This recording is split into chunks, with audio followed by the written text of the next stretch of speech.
오늘 말씀 가운데 보면 예수님께서 부활하시고 그 부활하신 예수님을 만난 사람들이 누굽니까? 예수님의 제자들이거든요. 근데 우리는 예수님의 제자들 그러면 12명의 그 제자들만을 생각을 합니다. 근데 예수님의 부활하신 그 예수님을 만난 사람들이 그 12명의 제자들만은 아니었습니다. 오늘 본문의 말씀에도 보면 처음에는 그 이름을 이야기하지 않죠.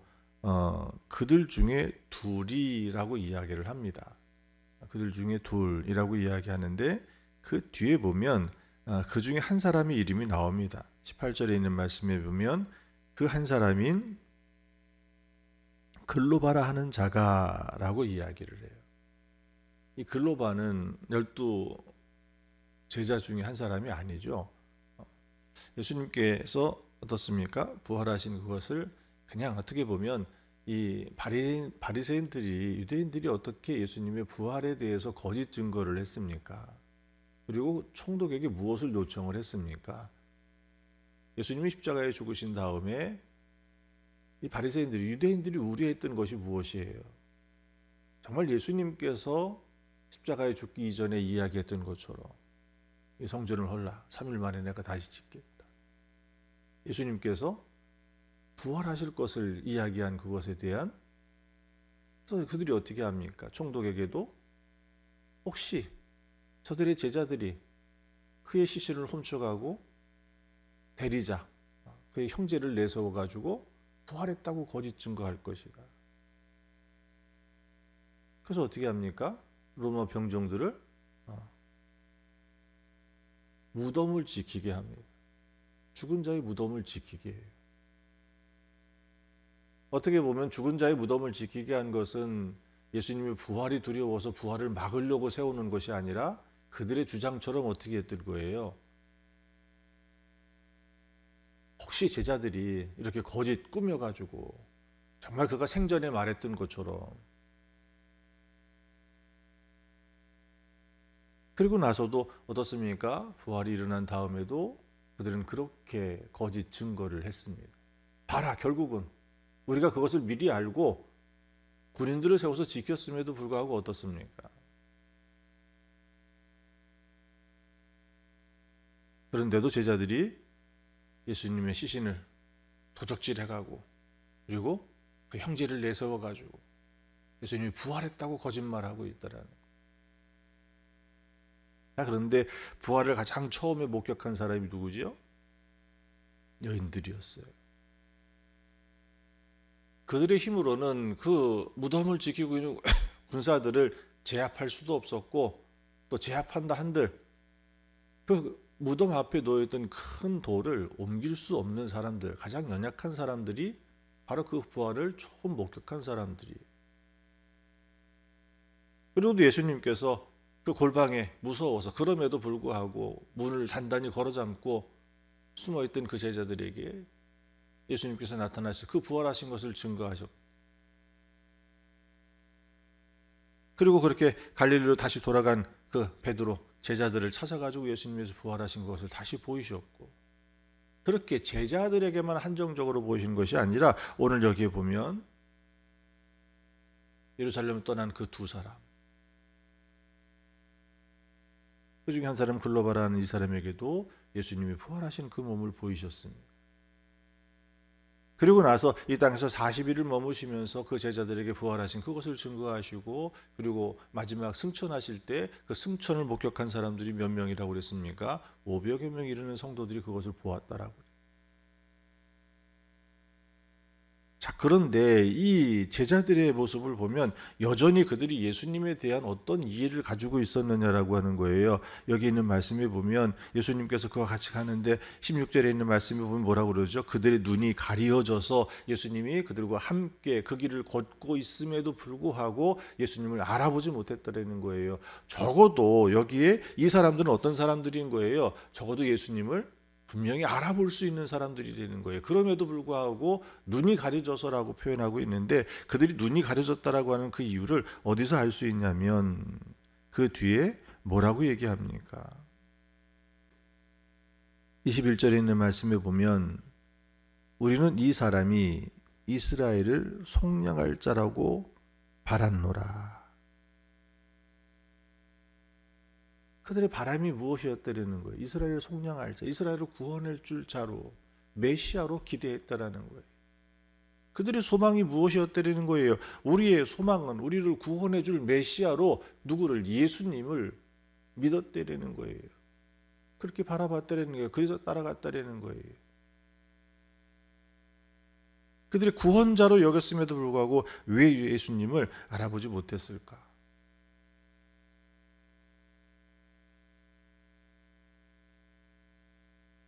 19절에 있는 말씀에 보면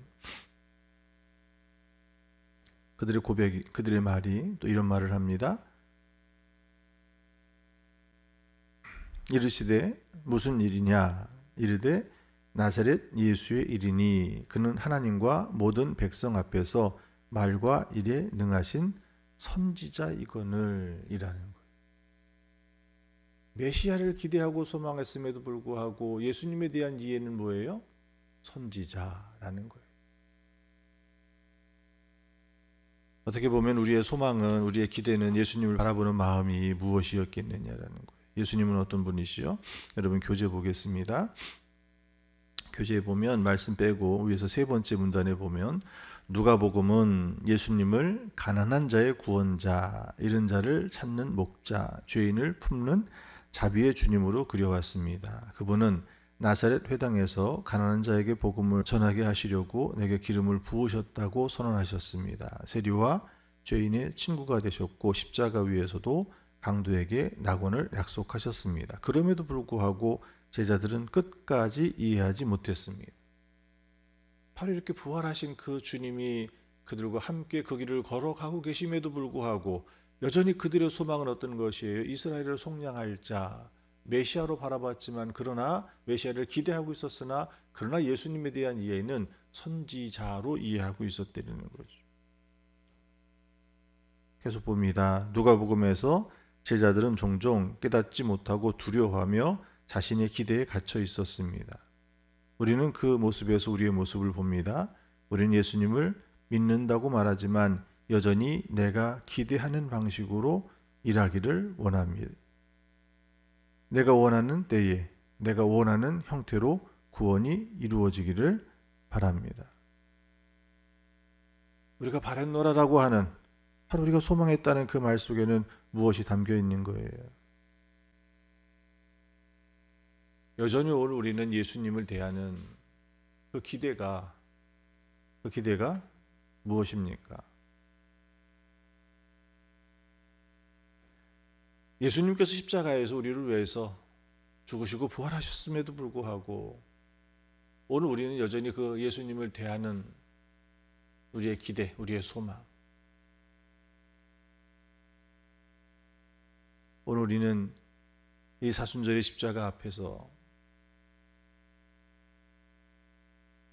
어떻게 보면 여전히 신앙을 내 편에서 나의 기준으로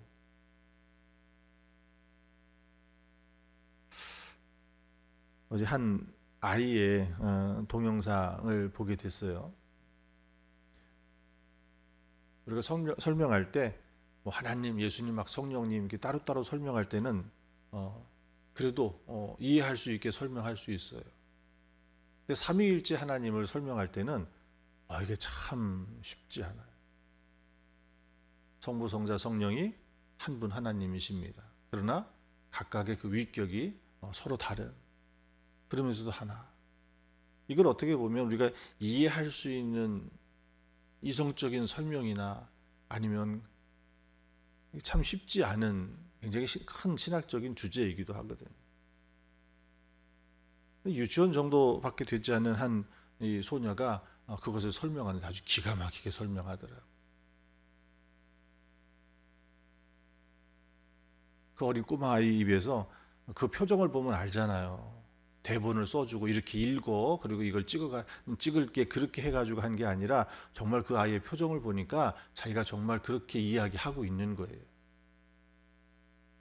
뭐라고 이야기하냐면 성부, 성자, 성령은 한 분 하나님이신데 그거는 우리가 이해하는 게 아니야. 그러면서 하는 얘기가 그냥 믿는 거야. 근데 우리는 이해하려고 들잖아요. 성부 하나님 알겠어. 창조주 하나님이시잖아. 성자 예수님 알겠어. 우리를 위해서 십자가에서 피 흘려 죽으시고 우리를 구원해 주신 분이잖아. 성령 하나님 알겠어. 오늘 우리의 내주하셔서 오늘 우리의 삶 가운데 함께 하시는, 그래서 우리에게 힘과 능력을 주시고.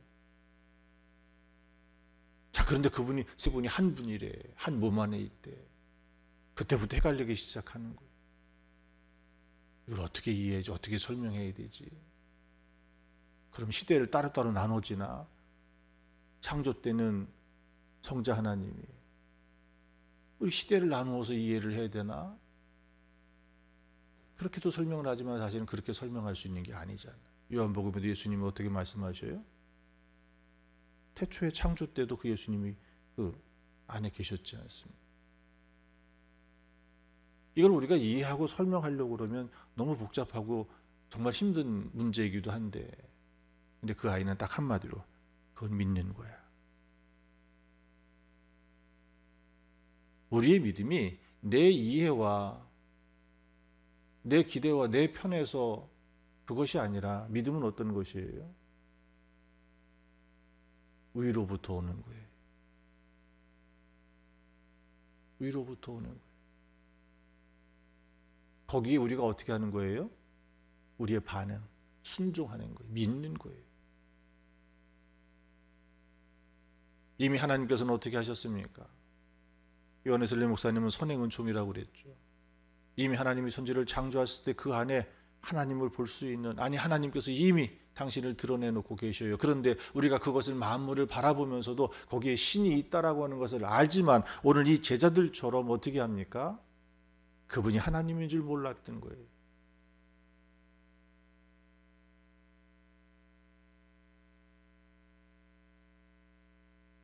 그러나 오늘 아브라함이 왜 하나님의 백성이, 그 민족의 조상이 되었습니까?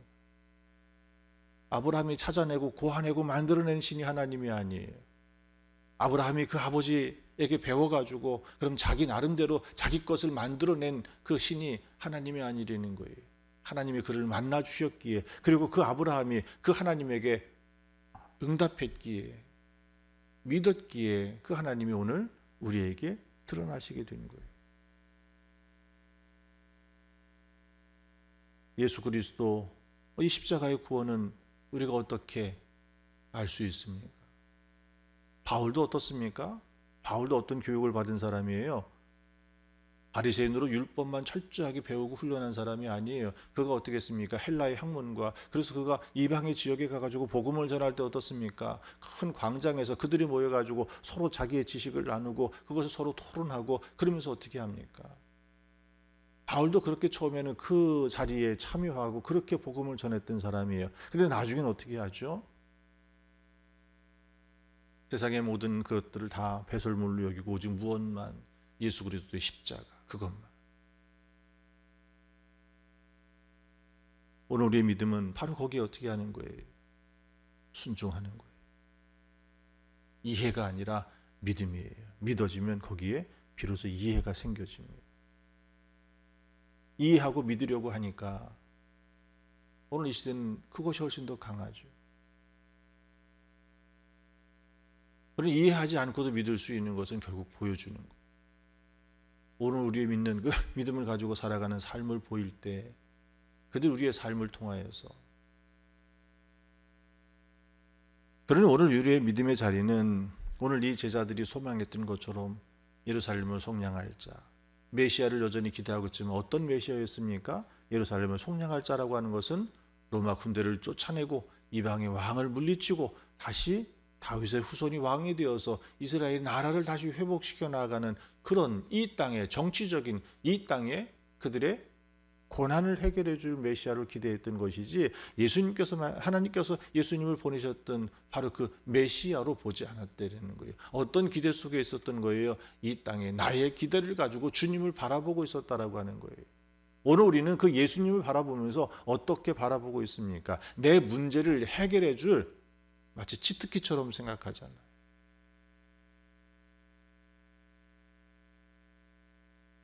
우리 아이들 게임하는 거 보면요, 그 안에도 경제, 정치, 경제 모든 것이 다 그 안에 담겨져 있어요.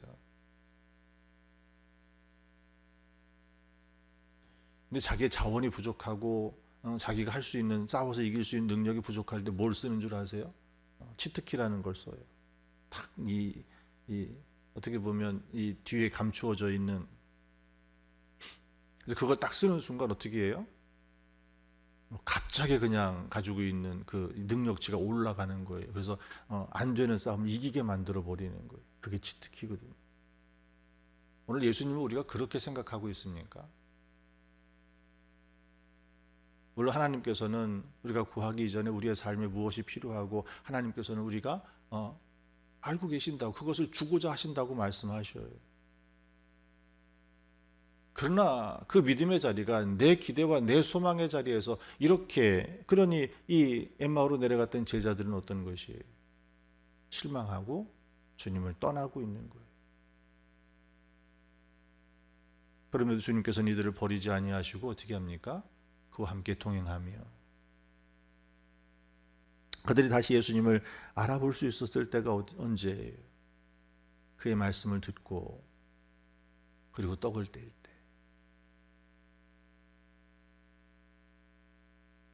그것은 다시 우리가 우리의 소망이 아닌 정말 위로부터 오는 그 하나님의 은혜와 그 말씀, 그 믿음 속에서 우리가 살아갈 수 있는 것은 결국 주님의 말씀과 떡을 떼는 자리, 예배의 자리, 주님을 대면하는 그 믿음의 자리에서 우리 기대가 아닌 하나님 위로부터 오는 그 믿음의 은혜 가운데 우리가 세워질 수 있는 줄 믿습니다.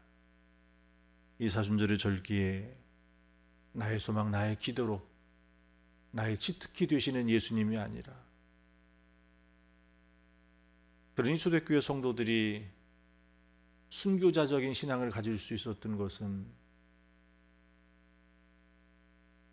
내가 원하고 바라는 것을 위해서 예수님을 대했던 것이 아니라 정말 메시아, 하나님께서 이 땅에 보내셨던 그 예수를 바로 볼 수 있었고 믿었기 때문에 그들은 자기의 생명까지도 내어놓고 고난이 있어도 그 믿음을 지켰던 자리에 섰던 것처럼 오늘 우리도 나의 기대와 소망에서 출발하는 믿음이 아니라 위로부터 주시는 은혜 속에 그 믿음의 자리에 여러분들이 서시기를 축원합니다. 예수님은 나에게 어떤 분이십니까? 여러분, 교제에도 있습니다. 오늘 우리는 이렇게 기도합시다. 주님, 내 기대가 아니라 주님의 뜻을 보게 하소서. 실망 속에서도 동행하시는 주님을 알아보게 하소서. 소망이 무너진 자리에서 참된 소망을 발견하게 하옵소서.